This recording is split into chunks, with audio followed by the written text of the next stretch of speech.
Hey, everybody, welcome back. I want to welcome you to a series that I have started called Making It as an Artist. And today, I want to talk about what 3 years have taught me as a full time artist.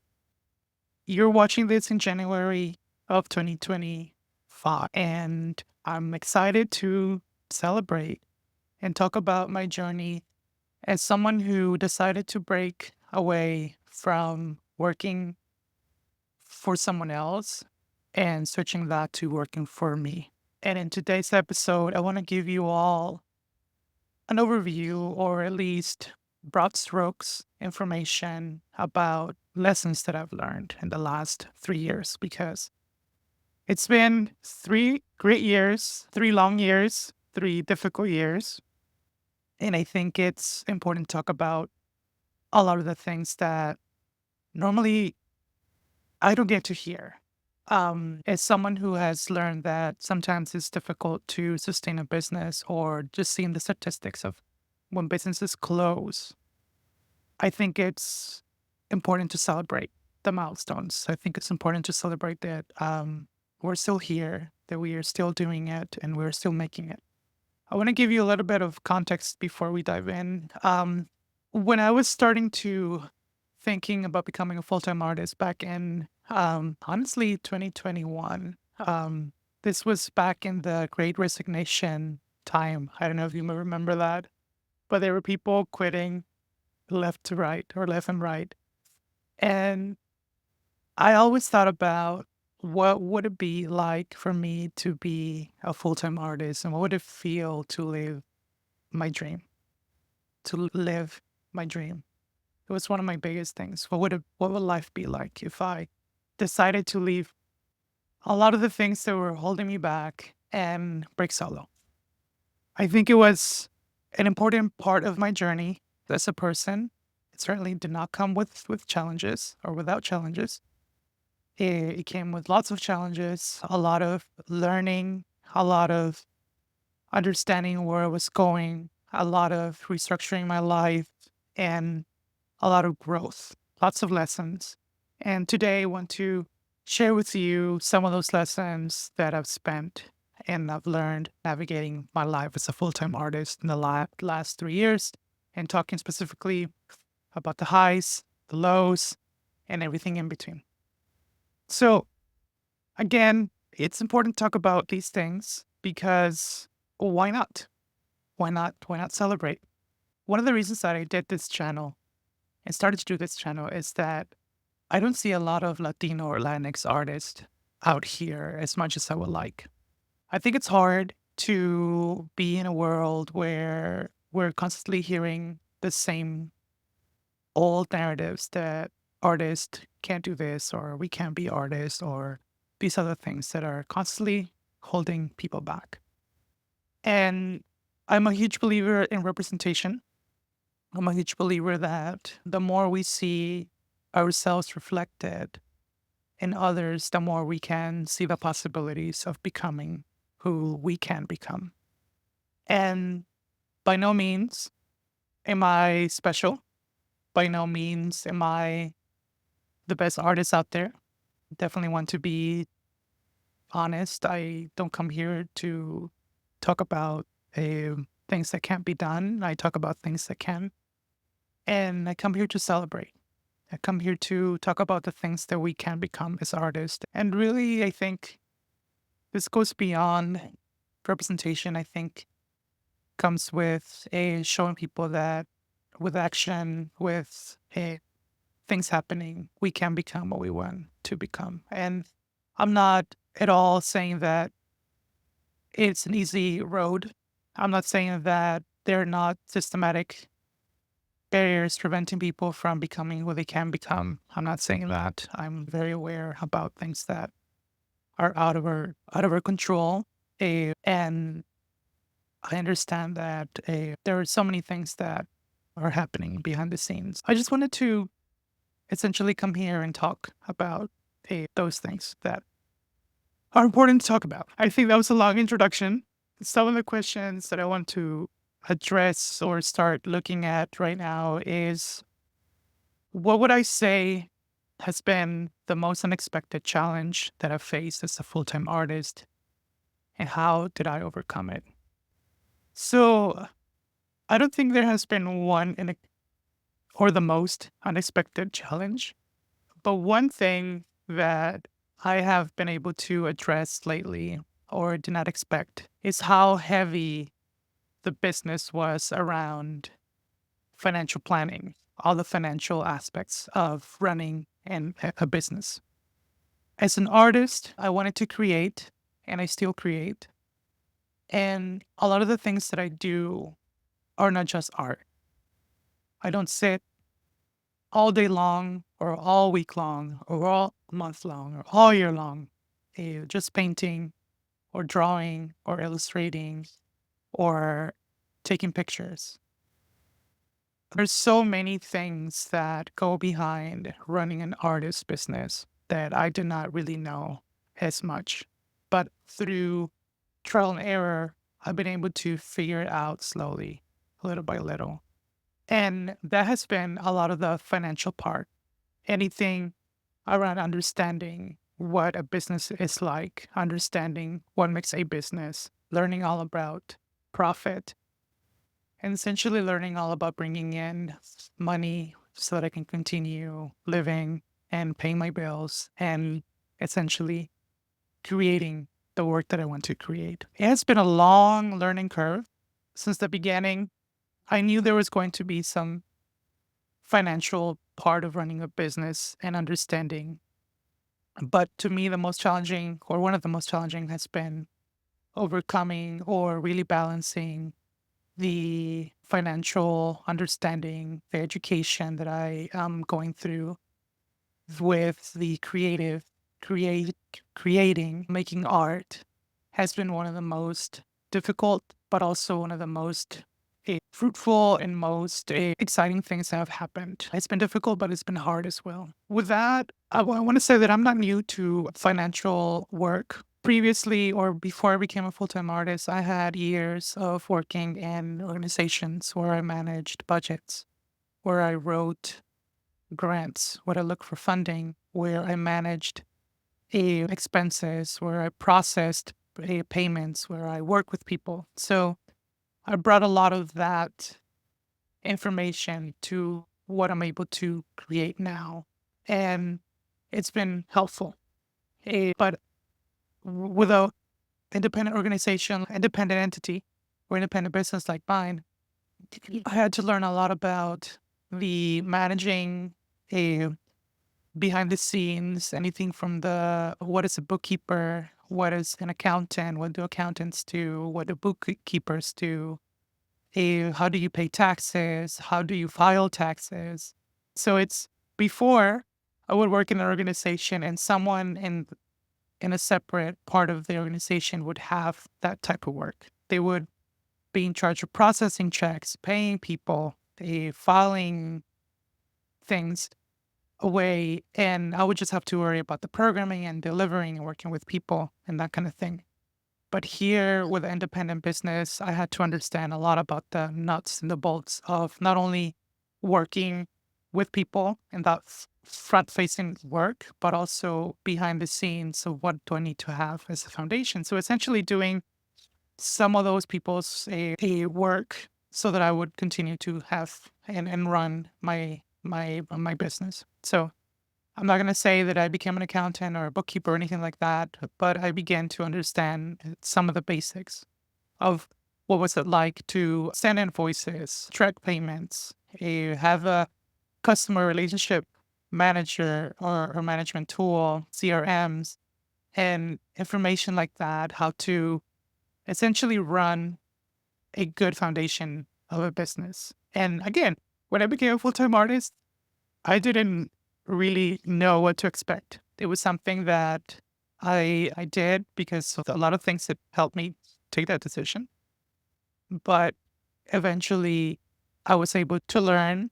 And I'm actually very happy right now as I continue to grow, to bring in more people to help me with some of these things so I can also focus on other opportunities, not only on the financial, but making sure that I'm also continuing to work with clients, continue to deliver on some of the work that I've been commissioned. And again, running a business it's a lot, but also I'm happy that I can continue to do this and not work for someone else. Now, granted, I still work for people and I work with clients.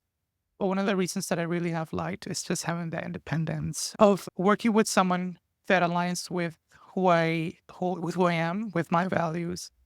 And that could be another video. We could talk more about that later.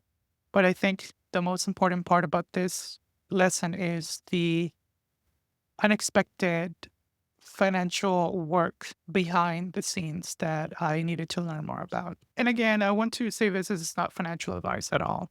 It's information that I have gone through and information that I've learned for myself and the importance about keeping myself up to date with the things that I need to do. Again, it's been an exciting, unexpected, but also gratifying part of being an artist. It's been great so far. So I want to talk about the second question about the 3 years and what being a full-time artist have taught me. This would be on building sustainability.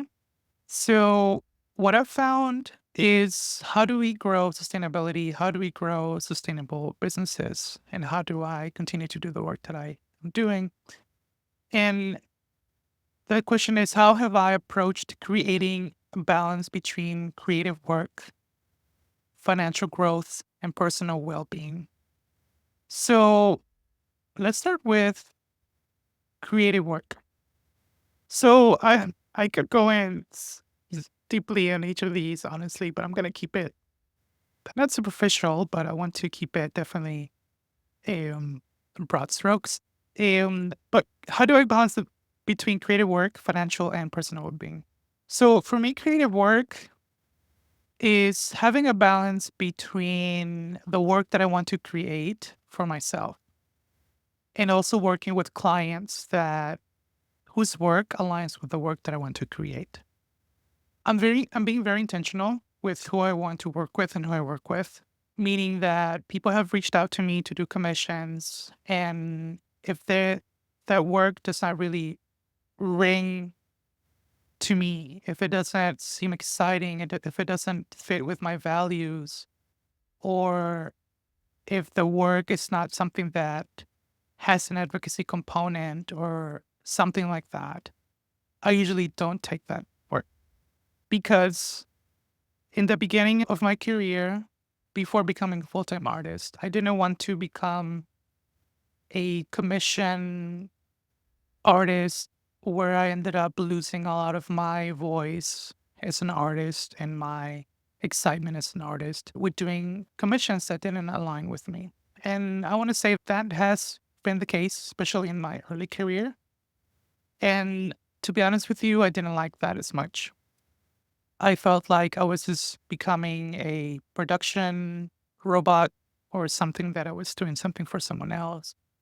And at the end of the day, I want to create things that I like, things that I want to create. To give you a little bit more of an example, and you can read this on my website as well to get a little bit more of a glimpse of my artist statement. But essentially, I want to create art that bridges communities.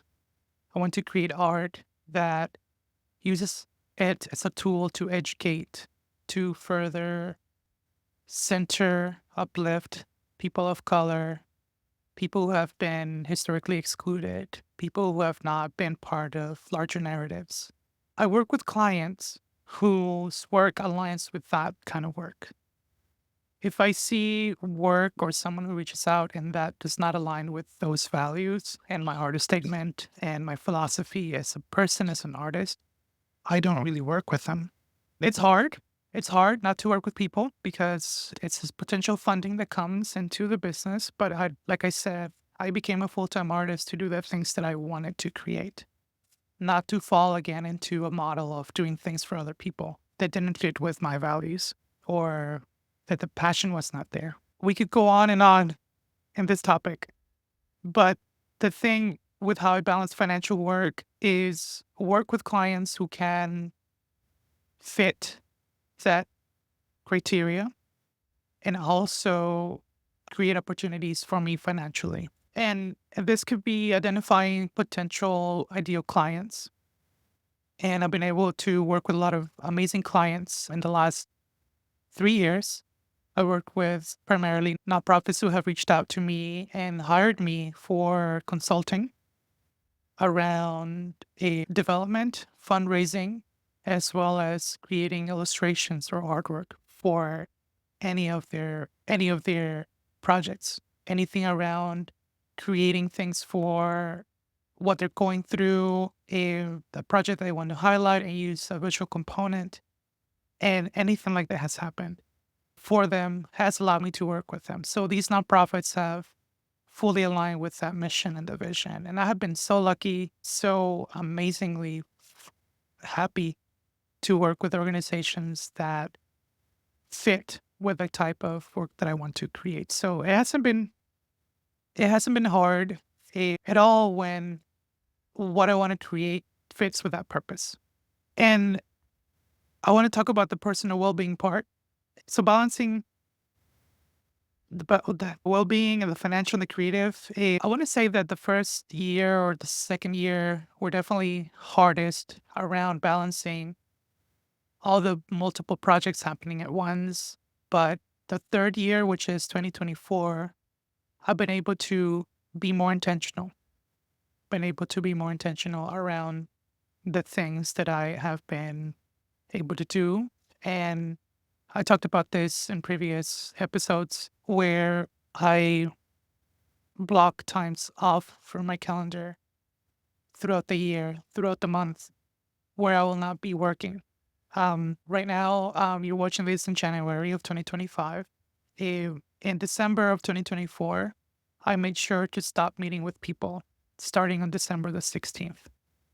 And I did this because I want to make sure that I can recover, not recover like there were so many, awful things happening, but recover in terms of resting, recovering in terms of recentering, recovering in terms of breathing again after a busy fall season.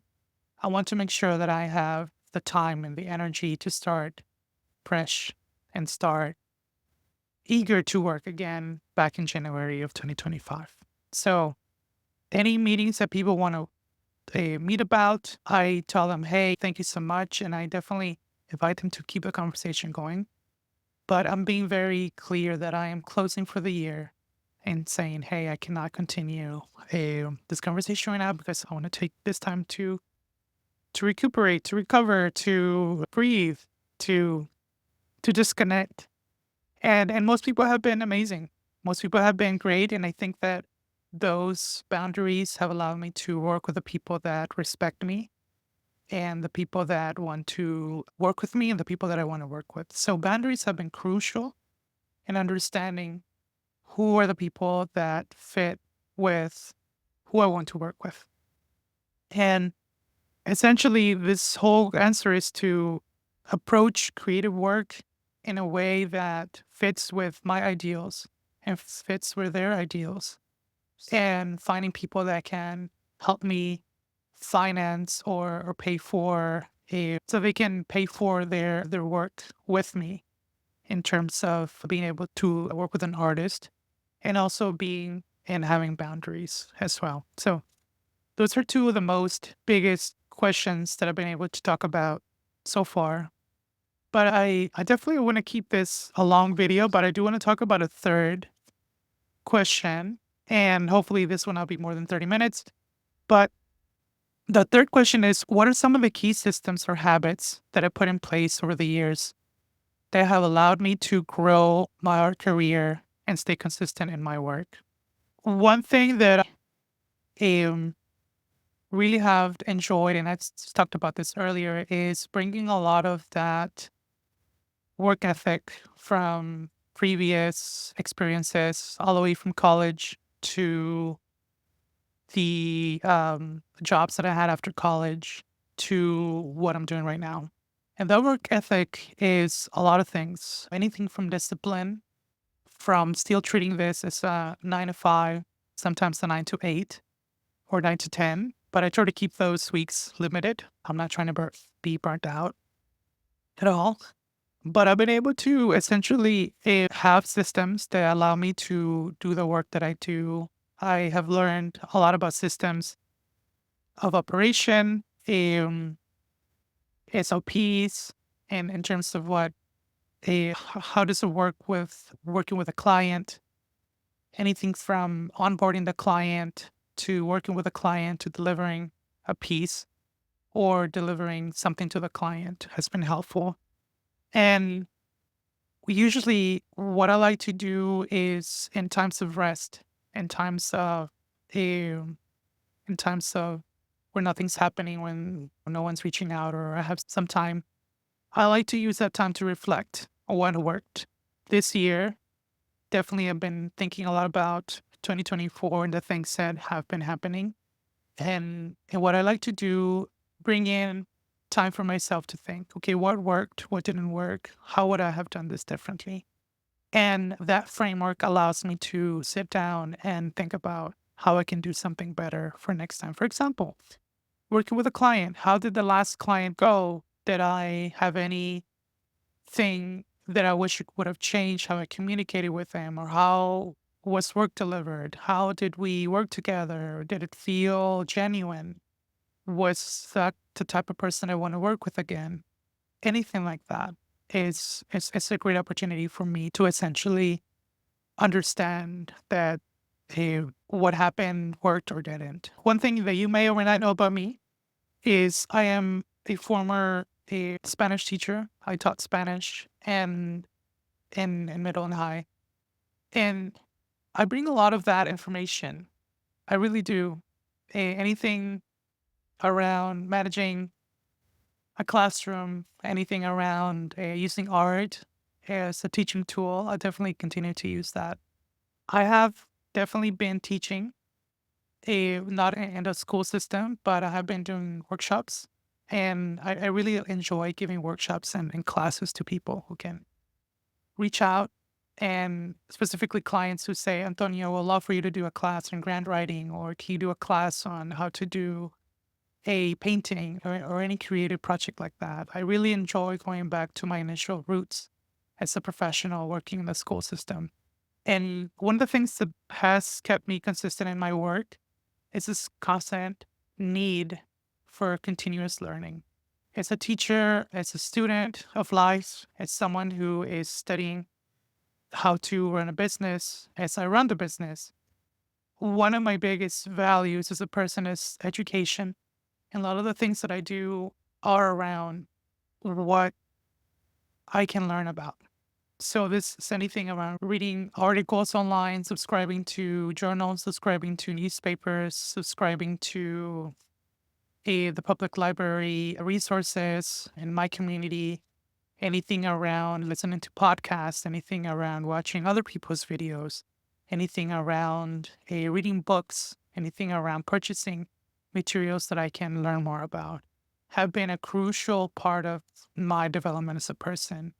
I don't know everything out there. I'm pretty sure there will always be things to learn more about. Just as I keep learning about art, I'm sure there will always be things to learn more about businesses and running a business.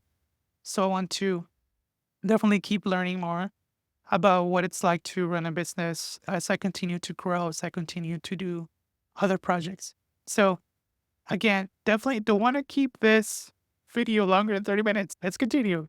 So those are the three main things that I want to talk about today. Of course, that's not exhaustive. It's not everything that I've learned the last uh, 3 years as someone who has become a full-time artist, but I definitely wanted to give you a glimpse about the main thing is that this is definitely possible.